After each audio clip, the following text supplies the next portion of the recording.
امیر معاویہ صحابی ہے تھے کہ آئیے، کس میں جرت ہے، جب تک میں زندہ ہوں مباہلہ کرنے کے لیے تیار ہوں۔ حضرت امیر معاویہ کا برتان کرنے کا طریقہ پتہ کیا؟ دکھ کی بات ہے، حضرت امیر معاویہ مسلمانوں کے ماموں بھی ہیں، ان کو خال المومنین کہا جاتا ہے۔ یہ امیر معاویہ چھوٹی ہستی نہیں ہے۔ حضرت عبداللہ ابن عباس خود بیان کرتے ہیں، دلائل نبوہ بہقی کے اندر صحیح سند کے ساتھ قول موجود ہے، آپ کے پہلے 10 صحابہ میں سے عبداللہ ابن عباس شامل ہیں۔ کہتے ہیں نبی کریم صلی اللہ علیہ وسلم نے مجھے بھیجا کدھر؟ معاویہ کے پاس، کیا کرنے؟ اس کو بلاؤ، میں نے اس سے وحی کی کتابت کروانی ہے۔ آپ بتلائیے جو کاتب وحی ہو، اگر اس کو مشکوک اور مجروح بنایا جائے گا تو کس کے اوپر حرف آئے گا؟ اگر کاتب وحی کے اوپر ہی جرا ہوگی، اگر کاتب وحی اللہ کا کلام لکھنے والا، رسول اللہ کا فرمان لکھنے والا، اگر وہ مجروح ہو گیا، اگر اس کی شخصیت ڈیمیج ہو گئی تو ڈیمیج کیا ہوتا ہے؟ دین ڈیمیج ہوتا ہے۔ اصل ہدف صحابہ بھی نہیں ہے، اصل ہدف رسول اللہ صلی اللہ علیہ وسلم کے اوپر اترا ہوا دین ہے۔ کیوں میں یہ بات کہہ رہا ہوں؟ غلط نہیں کہہ رہا، مبالغہ نہیں کر رہا، پراپوگنڈا نہیں کر رہا۔ اللہ کی قسم آپ کی کتابوں میں لکھا ہے جبریل امین سے غلطی ہوئی، اترنا علی کے اوپر تھا، اتر محمد رسول اللہ صلی اللہ علیہ وسلم پہ گیا۔ یہ کیا مذاق ہے؟ آپ اس طرح کے عقائد اور فلسفے گڑھ کے مسلمانوں کے اندر پھر صحابیت کے اوپر اشکال پھیلاتے ہیں، اپنا اصل عقیدہ نہیں بتاتے۔ بتائیے، آپ بتلائیے، کیا علی کی باقی اولاد نہیں ہے؟ علی کے باقی بیٹے کبھی نام سنے حسن و حسین کے علاوہ؟ آپ نے بتائیے کہاں پہ باقی بیٹے؟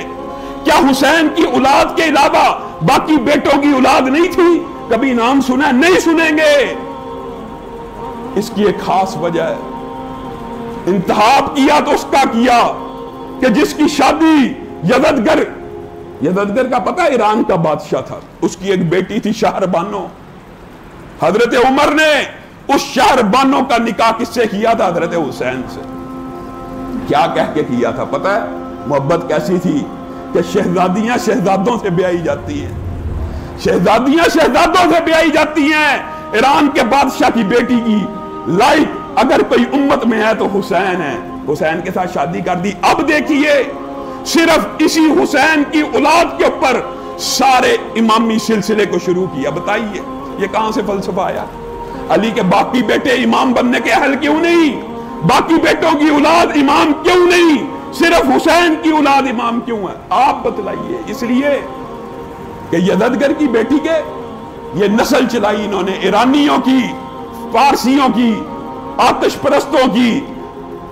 یہ آپ کے نزدیک، اہل سنت کے نزدیک نہیں ہے۔ نعوذ باللہ، ہم حضرت حسین کا بھی احترام کرنے والے، ان کی اولاد کا بھی احترام کرنے والے، لیکن آپ کا یہ جو جھوٹا جعلی پراپوگنڈا ہے وہ لوگوں کے سامنے بے نقاب کرنے کی ضرورت ہے۔ پورا مہینہ حضرت معاویہ کے اوپر نشتر چلائے گئے۔ حضرت معاویہ وہ ہیں، اللہ کی قسم اگر آپ اور میں یہ آج کے بعد فیصلہ کرنا شروع کریں کہ ہماری عقل فیصلہ کرے گی کہ صحابی کون ہے اور غیر صحابی کون ہے، بتائیے کون سا صحابی بچ جائے گا؟ بتائیے۔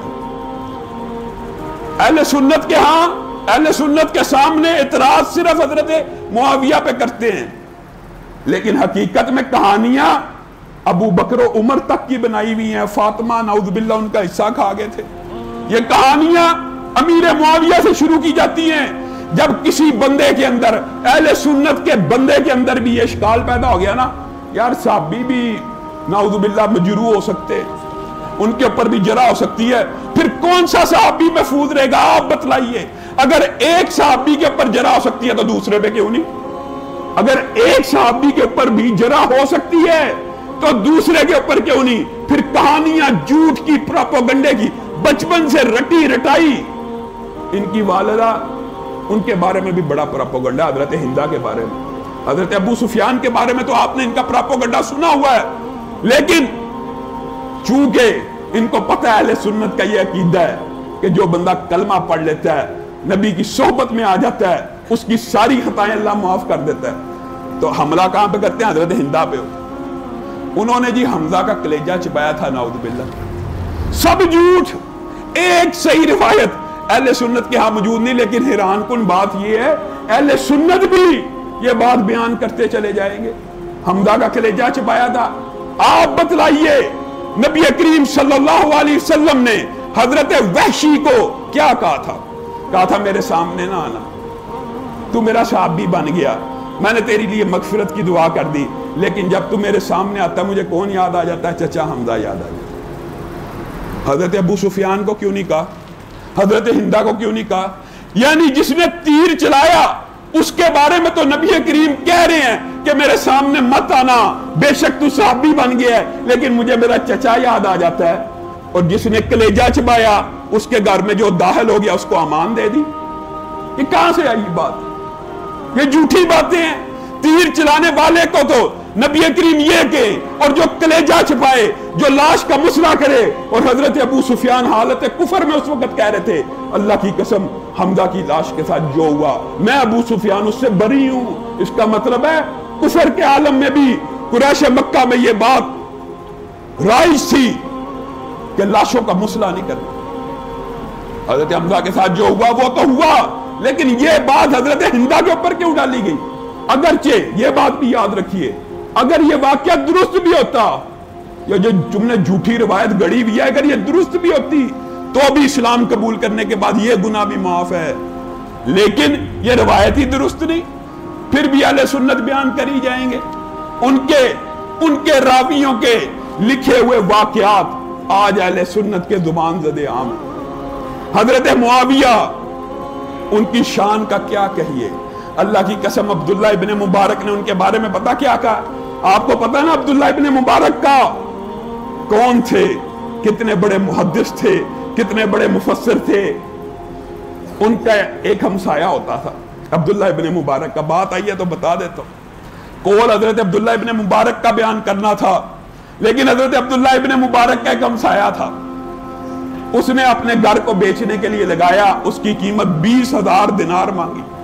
लोगों ने कहा यार यहां पे तो मार्केट रेट 10,000 दिनार है, तू 20,000 दिनार मांगता है, तेरा घर कैसे बिकेगा? कहा मेरा घर क्यों नहीं बिकेगा, 10,000 तो मेरे घर का रेट है और 10,000 अब्दुल्ला इब्ने मुबारक की हमसायगी का रेट है। और फिर बिक गया। और ये अब्दुल्ला इब्ने मुबारक पता कौन है? इनका वालिद मुबारक माली हुआ करता था, नूह के पास काम किया करता था। नूह बहुत बड़ा सरमायादार था, बागों की रखवाली के लिए मुबारक को रखा। 4-5 साल बाद आया, कहा फल तोड़ के लाओ, फल तोड़ के लाया, खट्टा निकला। और मुबारक ये क्या लेके आते हो? कोई मजेदार मीठा फल लेके आओ। फिर तोड़ के लाया, फिर खट्टा। 3 मरतबा ऐसा हुआ। कहा तुझे 5 साल हो गए बाग की रखवाली करते हुए, बाग को सेंचते हुए, बाग को पानी लगाते हुए, तुझे ये तमीज नहीं मीठा फल कौन सा और खट्टा फल। कहा मालिक आपने माली रखा है, मुझे इजाजत तो नहीं थी दी कि फल को चख सकूं, मुझे क्या मालूम खट्टा क्या होता है मीठा क्या होता है। नूह की आंखों में आंसू आ गए। कहा आज तक इतना ईमानदार बंदा नहीं देखा, कहां है मेरी बेटी? बेटी को कहा तुझसे एक नेक आदमी का रिश्ता करना चाहता हूं। अल्लाह के लिए करना चाहते हैं, खौफे खुदा के लिए करना चाहते हैं, तो मैं आपकी बेटी राजी हूं माली से शादी करने के लिए। और ये वो अल्लाह से डर के जो जोड़ा और तल्लुक कायम हुआ, यहां से अल्लाह ने बेटा दिया तो अब्दुल्ला इब्ने मुबारक दिया, जिनका नाम सुन के आज भी तालिब इल्मों के कलेजे मोहब्बत से शराबूर हो जाते हैं, धड़क उठते हैं। अब्दुल्ला इब्ने मुबारक की इस्लाम के लिए इतनी खिदमात है। ये अब्दुल्ला इब्ने मुबारक कहते हैं, इनसे एक मरतबा एक बंदे ने मसला पूछ लिया कि ताबईन उमर बिन अब्दुल अजीज, ये इतना बड़ा बादशाह था उमर बिन अब्दुल अजीज, आपने सुना हुआ है, बहुत नेक इंसान था। एक बंदे ने अब्दुल्ला इब्ने मुबारक के सामने कह दिया कि जो ताबी होता है वो कभी साहबी से अफजल हो सकता है। कहा क्या बात करता है? कहा उमर बिन अब्दुल अजीज मुझे लगता है मुआविया का हम पल्ला या उससे अफजल है, नाउज़ बिल्लाह। अब्दुल्ला इब्ने मुबारक ने कहा और ये तूने कैसी कड़वी बात की है, तुझे इतना पता नहीं है कि मुआविया ने जो हुनैन के मैदान के अंदर नबी करीम सल्लल्लाहु अलैहि वसल्लम के साथ जिहाद किया था, उसके घोड़े के सुमों से जो गर्दो गुबार उठ रहा था, अल्लाह की कसम उमर बिन अब्दुल अजीज मुआविया के घोड़े के उठने والے گرد و غبار کا مقابلہ بھی نہیں کر سکتے.